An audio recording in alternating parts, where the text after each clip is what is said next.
Hey everybody, this is Shane from Shane's Books and Review. And I hope that you are having a wonderful day. Today we're going to be talking about Aurthur Conan Doyle's book, The Study in Scarlet. And wow, what a book, really. It was wrote in the late 1800s, and you would think that the language would probably be a little bit off-putting, but it wasn't. It didn't take away from the story at all. It was actually quite enjoyable. It was that little fresh breath, as you will. This story has a couple moving elements inside of it. You've got where Watson and Sherlock meet up for the first time and go solve a mystery. You've got their actual meeting where they didn't know each other. And then there's the backstory to the perpetrator of who had done what. Which was actually a fairly large chunk of the book. And then you've got the ending of the book where it's kind of like wrapping everything back together, and it puts the two stories back on the same path to it ending, which is a fairly interesting way of writing the story.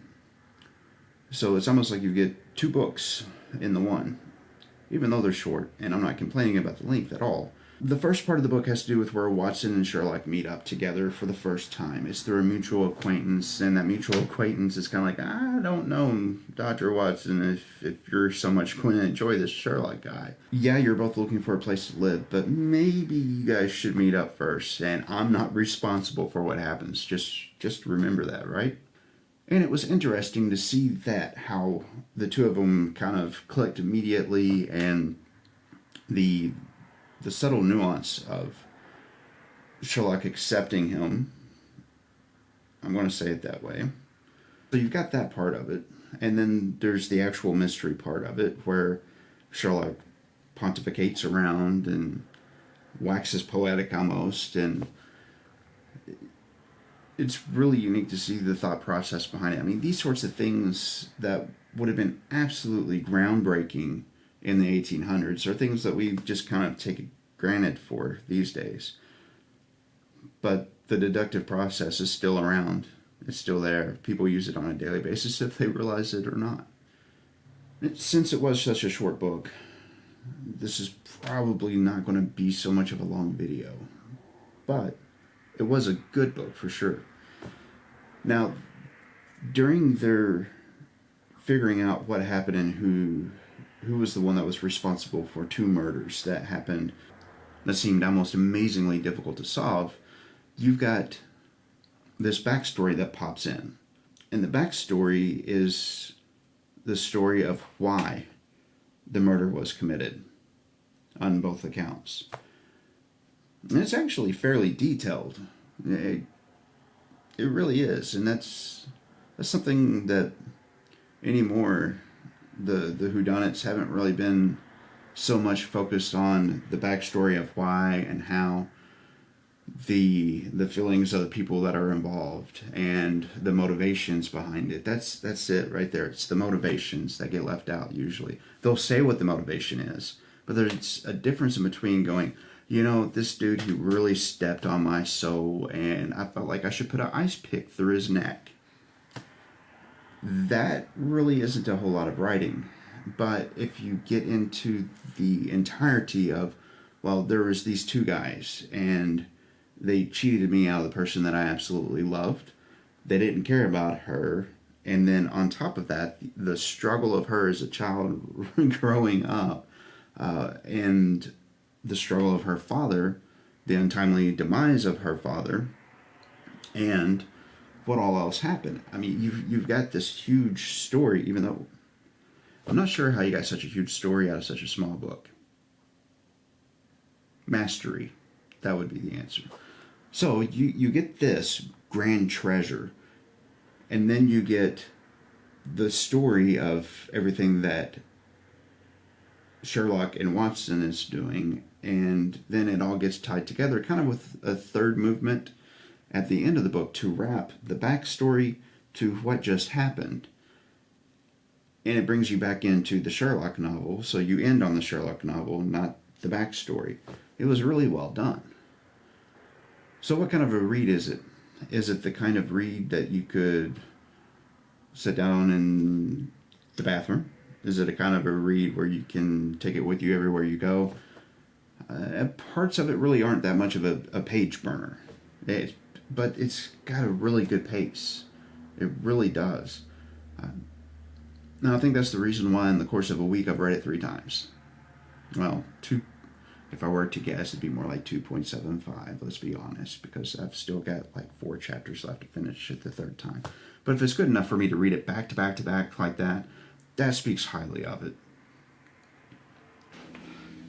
Now, we have some different characters than what we would normally see in here, right? We've got our mains, which are our main protagonists, which are, of course, Watson and Sherlock. That's a given, right?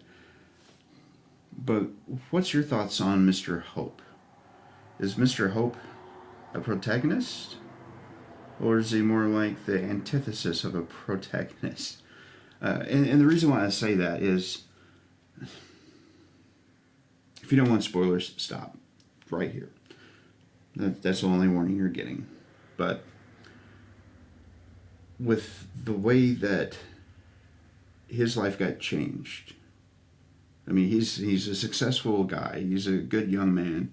He's opening up some minds, and he's been fairly successful in other ventures that he's had. Plus, he's got the benefit of his dad and Mr. Ferrier were pretty tight with each other.